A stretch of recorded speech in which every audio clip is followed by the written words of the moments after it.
ওম শান্তি। আজকের তারিখ হলো 14 সেপ্টেম্বর 2024। প্রাত মুরলী। ওম শান্তি। বাপ দাদা মধুবন। আজকের মুরলীতে বাবা বলেছেন, মিষ্টি বাচ্চারা, বাবার শ্রীমতে চলে নিজের শৃঙ্গার করো। পরচিন্তনে নিজের শৃঙ্গার খারাপ করো না, টাইম ওয়েস্ট করো না। প্রশ্ন: তোমরা বাচ্চারা বাবার থেকেও তীক্ষ্ণ জাদুঘর কিভাবে? উত্তর: এখানে বসে বসে তোমরা লক্ষ্মীনারায়ণের মতো নিজের শৃঙ্গার করছো। এখানে বসে তোমরা নিজেদের চেঞ্জ করছো। এও জাদুগরি। কেবল অল্পকে মানে আল্লাহ স্মরণ করলেই তোমাদের শৃঙ্গার হয়ে যায়। কোনো হাত পা চালানোর বিষয় নয়, কেবল চিন্তনের কথা। যোগের দ্বারা তোমরা স্বচ্ছ আর শোভনীয় হয়ে যাও। তোমাদের আত্মা এবং শরীর কাঞ্চন হয়ে যায়। এও তো ম্যাজিক, তাই না? ওম শান্তি। রুহানি জাদুঘর বসে রুহানি বাচ্চাদের, যারা বাবার থেকেও তীক্ষ্ণ জাদুকর, তাদের বোঝান, তোমরা এখানে কি করছো। এখানে বসে বসে কোনো শব্দ নেই, নড়াচড়াও নেই।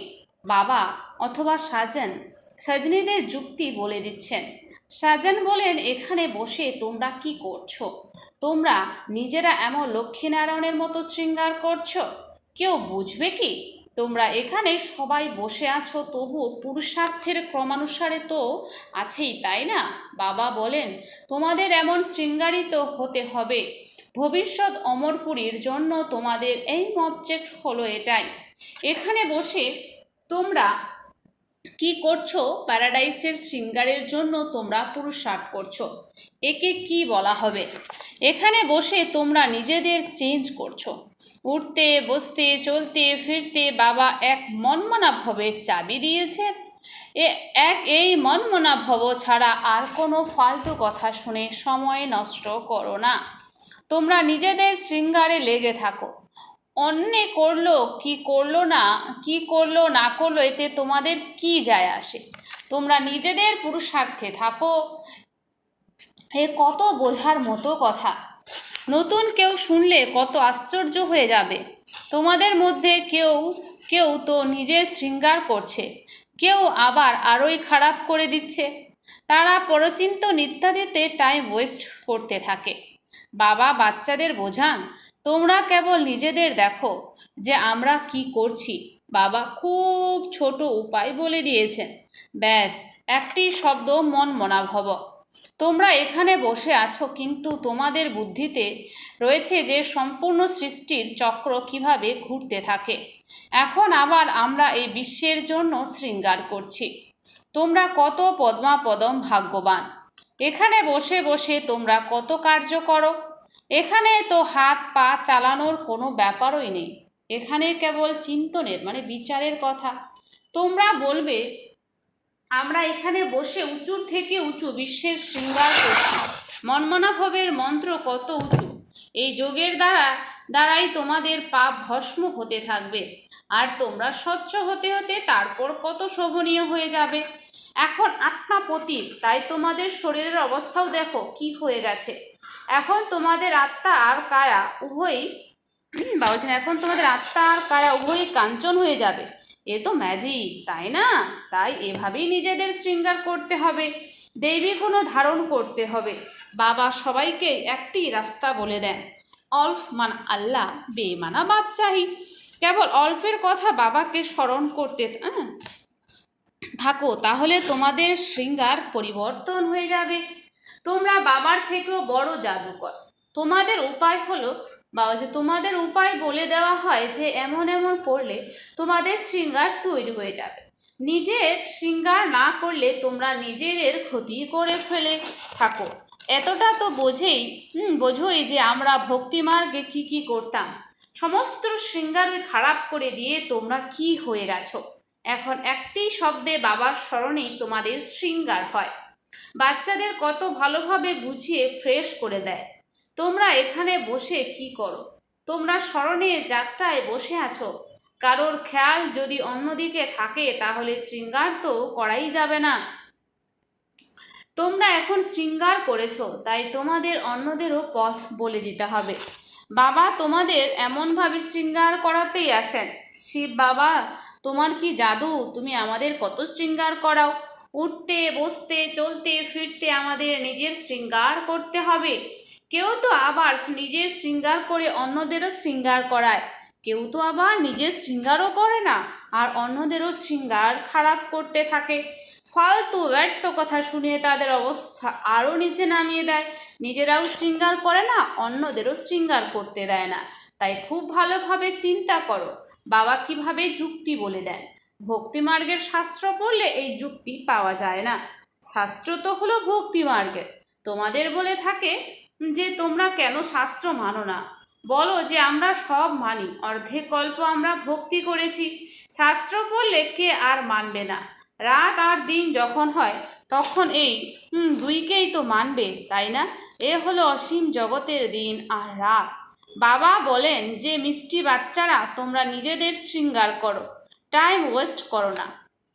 সময় খুব অল্প বাকি আছে। তোমাদের বিশাল বুদ্ধি হওয়া প্রয়োজন। পারস্পরিক খুবই প্রেমের সম্বন্ধ থাকা চাই। টাইম ওয়েস্ট করা উচিত নয়, কেননা তোমাদের টাইম তো খুবই মূল্যবান। তোমরা কড়ি থেকে হিরে তুল্য তৈরি হচ্ছ, বিনা পয়সায় শুনছো নাকি? এ কি কোনো কথা নাকি? বাবা একটি শব্দই শোনান, বড় বড় ব্যক্তিরা বেশি কথা বলে না। বড় ব্যক্তিরা বেশি কথা বলে না বড় বড় ব্যক্তিরা বেশি কথা বলে না। বাবা তো সেকেন্ডে জীবন মুক্তির পথ বলে দেন। এ তো হলো উচ্চ শৃঙ্গারে। তাই তো যাদের খুব পুজো করে তাদের চিত্রই আছে। যত ধনী মানুষ হবে ততই বড় মন্দির তৈরি করবে, অনেক বেশি শৃঙ্গার করাবে। পূর্বে তো দেবতাদের চিত্রে হীরের হার পরানো হতো। তো আগে দেবতাদের চিত্রে হীরের হার পরানো হতো। বাবা তো অনুভব আছে না, তাই না? বাবা নিজেই লক্ষ্মীনারায়ণের জন্য হীরের হার তৈরি করেছিলেন। বাস্তবে তারা যেমন শৃঙ্গার করেন তেমন এখানে আর কেউই করতে পারে না। তোমরা এখন পুরুষার্থের নম্বর অনুসারে তেমন তৈরি হচ্ছ। বাবা তাই বোঝান, বাচ্চারা তোমরা না নিজের টাইম ওয়েস্ট করো না অন্যদের টাইম ওয়েস্ট করাও। বাবা খুব সহজ যুক্তি বলে দেন। তোমরা আমাকে স্মরণ করো, তাহলে তোমাদের পাপ দূর হয়ে যাবে। স্মরণ ছাড়া এমন শৃঙ্গার হতে পারে না। তোমরা এমন তৈরি হবে, তাই না? তোমাদের দেবী স্বভাব ধারণ করতে হবে। এতে বলারও কোনো দরকার নেই, কিন্তু পাথর বুদ্ধি হওয়ার কারণে সব বোঝাতে হয়। এ হলো 1 সেকেন্ডের কথা। বাবা বলেন, মিষ্টি মিষ্টি বাচ্চারা, তোমরা নিজের বাবাকে ভুলে তোমাদের শৃঙ্গার কত খারাপ করে দিয়েছো। বাবা তো বলেন তোমরা চলতে ফিরতে নিজের শৃঙ্গার করতে থাকো, কিন্তু মায়াও কিছু কম নয়। কেউ কেউ লেখে, বাবা তোমার মায়া আমাদের খুব বিরক্ত করে। আরে আমার মায়া কোথায়? এ তো খেলা, তাই না? আমি তো তোমাদের মায়ার হাত থেকে ছাড়াতে এসেছি। আমার মায়া তাহলে আবার কোথা থেকে হলো? এই সময় এই মায়ার ওই সমস্ত রাজত্ব। যেমন এই রাত আর দিনে তফাৎ হতে পারে না, এ আবার হলো অসীম জগতে রাত আর দিন। এখানে 1 সেকেন্ডেরও ফারাক হতে পারে না। তোমরা বাচ্চারা এখন পুরুষার্থের নম্বর অনুসারে এমন শৃঙ্গার করছো। বাবা বলেন, তোমাদের চক্রবর্তী রাজা হতে হলে তোমরা চক্র ঘোরাতে থাকো। গৃহস্থ জীবনে থাকলেও সেখানে তোমাদের বুদ্ধির দ্বারা কাজ করতে হবে। আত্মার মধ্যে মন এবং বুদ্ধি থাকে, এখানে তোমাদের বাইরে আবর্জনা কিছুই নেই। এখানে তোমরা আসোই নিজেদের শৃঙ্গার করাতে আর রিফ্রেশ হতে। বাবা তো সবাইকে এরকম পড়ান, এখানে বাবার কাছে আসে নতুন পয়েন্ট সম্মুখে বসে শুনতে, তারপর ঘরে ফিরে যায়। তখন যা কিছু শুনেছিল সব বাইরে বেরিয়ে যায়, অর্থাৎ ভুলে যায়। এখান থেকে বাইরে বেরিয়ে গেলেই ঝুলি ঝেড়ে ফেলে। যা শুনলো তার উপর মনন চিন্তন করে না। তোমাদের জন্য তো এখানে একান্তের জায়গা অনেক। বাইরে তো ছারপোকা ঘুরতে থাকে, তারা একে অপরকে খুন করতে থাকে আর রক্ত পান করতে থাকে। বাবা তাই বাচ্চাদের বুঝিয়ে বলেন, তোমাদের এই সময় হলো অত্যন্ত মূল্যবান, একে তোমরা ওয়েস্ট করো না। নিজেদের শৃঙ্গার করার জন্য তোমরা অনেক যুক্তি পেয়েছ। আমি সকলের উদ্ধার করতে এসেছি। আমি তোমাদের এই বিশ্বের বাদশাহী প্রদান করতে এসেছি। তাই তোমরা এখন আমাকে স্মরণ করো, টাইম ওয়েস্ট করো না। কাজকর্ম করার সময়ও বাবাকে স্মরণ করতে থাকো। এত সময় আত্মারা সবাই হলো প্রিয়তম পরম পিতা পরমাত্মার প্রেমিক।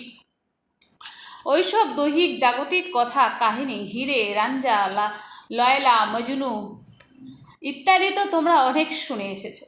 বাবা এখন বলছেন তোমরা সেই সব ভুলে যাও। ভক্তি মার্গে তোমরা আমাকে স্মরণও করেছো আর প্রতিজ্ঞাও করেছো যে আমরা তোমার হব, অনেক অনেক প্রেমিকার এক প্রিয়তম। ভক্তি মার্গে বলে থাকে ব্রহ্মে লীন হয়ে যাও। এই সবই হলো ফালতু। একজনও মোক্ষ লাভ করতে পারে না। এ তো অনাদি ড্রামা। এখানে এত সব অ্যাক্টার্স, এতে সামান্য তফাতও হতে পারে না। বাবা বলেন যে তোমরা এক অল্পকে স্মরণ করো, তাহলে তোমাদের এই শৃঙ্গার হয়ে যাবে। তোমরা এখন এমন তৈরি হচ্ছ, তোমাদের স্মৃতিতে আসে আমরা অনেকবার এমন শৃঙ্গার করেছি। বাবা আপনি কল্প কল্প আসবেন আর আমরা আপনার কাছে শুনবো। এখানে কত গুহ্য পয়েন্টস বাবা খুব ভালো ভালো যুক্তি বলে দিয়েছেন। এমন বাবার কাছে বলিহারি যাব, আশিক মাসুকও সবাই এরকম হয় না। ইনি তো সকল আত্মার একই প্রিয়তম। এখানে দেহের কোনো কথা নেই। তোমরা কিন্তু সঙ্গম যুগেই বাবার কাছ থেকে এমন যুক্তি পাও। তোমরা যেখানে যাও না কেন, খাওয়া দাওয়া করো, বেড়াও, চাকরি করো, যাই করো না কেন, নিজের শৃঙ্গার করতে থাকো। আত্মারা সবাই এক প্রিয়তম প্রিয়তমা, ব্যাস কেবল তাকেই স্মরণ করতে থাকো। কোনো বাচ্চা বলে যে আমরা তো 24 ঘন্টা স্মরণ করি, কিন্তু সর্বদা তো এমন কেউ করতে পারে না। খুব বেশি করে 2 বা 2.5 ঘন্টা পর্যন্ত, খুব বেশি যদি লেখে তাহলে বাবা মানেন না। অন্যকে স্মৃতি ফিরিয়ে দাও না, তাহলে বাবা কিভাবে মানবেন যে তোমরা স্মরণ করো? এ কি কোনো ডিফিকাল্ট কথা? এতে তো কোনো খরচ আছে কি? কিছুই নয়। ব্যাস কেবল বাবাকে স্মরণ করতে থাকো, তাহলে তোমাদের পাপ দূর হয়ে যাবে। তোমাদের দৈবী গুণও ধারণ করতে হবে। পতিত ব্যক্তি শান্তিধাম বা সুখধামে যেতে পারে না। পতিত ব্যক্তি শান্তিধামে বা সুখধামে যেতে পারে না। বাবা বাচ্চাদের বলেন তোমরা নিজেদের আত্মা ভাই ভাই মনে করো। 84 জন্মের পাঠ এখন তোমাদের সম্পূর্ণ হচ্ছে। এই পুরনো বস্ত্র এখন ত্যাগ করতে হবে। এই ড্রামা দেখো কিভাবে তৈরি হয়েছে। তোমরা তো পুরুষার্থের ক্রমানুসারে জানতে পারো, দুনিয়াতে তো কেউই কিছুই বুঝতে পারে না।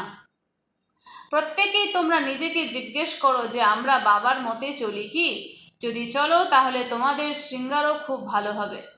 একে অপরকে উল্টো কথা শুনিয়ে অথবা শুনে নিজের শৃঙ্গারও খারাপ করে দেয়, অন্যদের খারাপ করে দেয়। বাচ্চাদের তো এই ধুনেই সুরে লেগে থাকতে হবে যে আমরা এমন শৃঙ্গারধারী কিভাবে হব।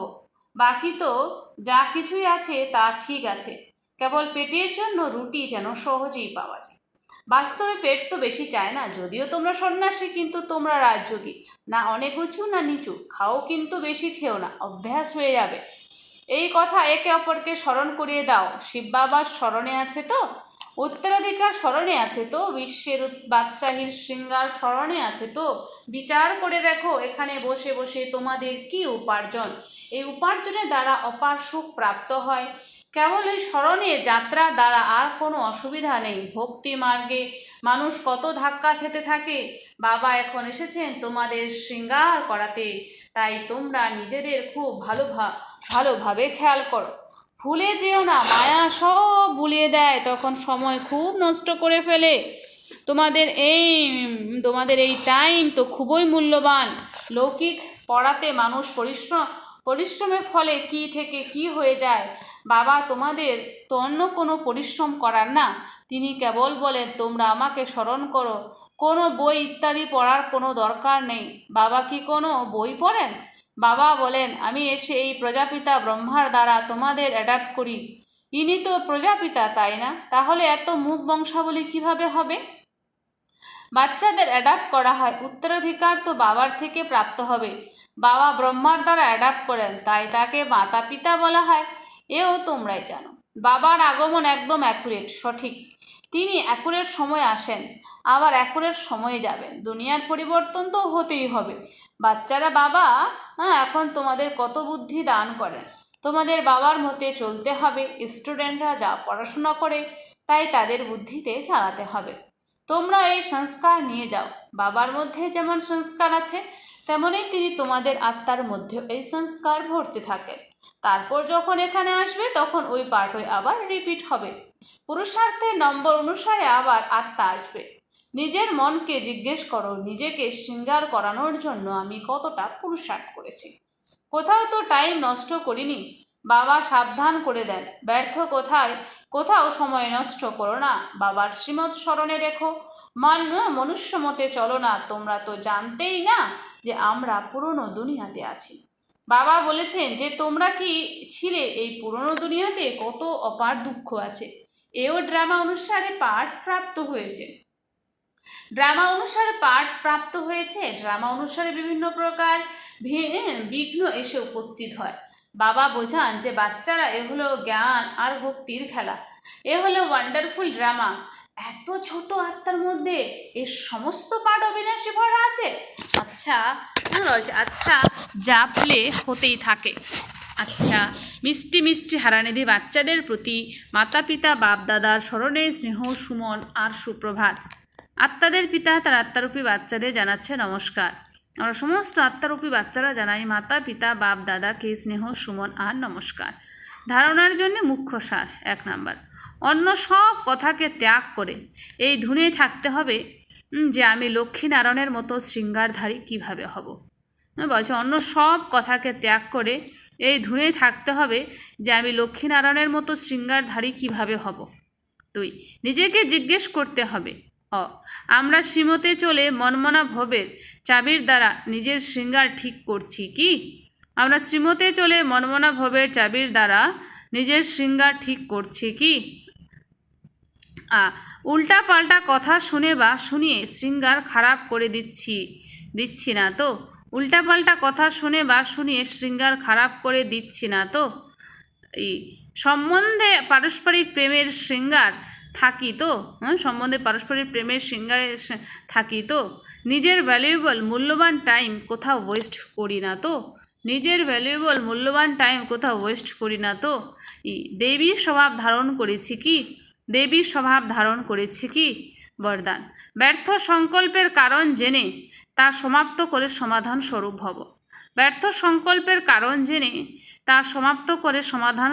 হব। ব্যর্থ সংকল্প উৎপন্ন হওয়ার মুখ্য দুই কারণ। অহংকার আর অপমানবোধ। আমার কম কেন, আমার এই পদ পাওয়া উচিত, আমাকে প্রথমে রাখা উচিত, তাই হিদর্ডর। এইসব কথা এক তো নিজের অপমান মনে করো, অথবা কখন অহংকার বোধ এসে যায়। নাম মান মর্যাদায় এগিয়ে যাওয়াতে সেবাতে অহংকার বা অপমান অনুভব করা, এই হলো ব্যর্থ সংকল্পের কারণ। এই কারণকে জেনে নিবারণ করাই হলো সমাধান স্বরূপ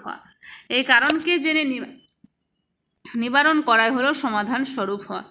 স্লোগান, সাইলেন্সের শক্তির দ্বারা সুইট হোমে যাত্রা করা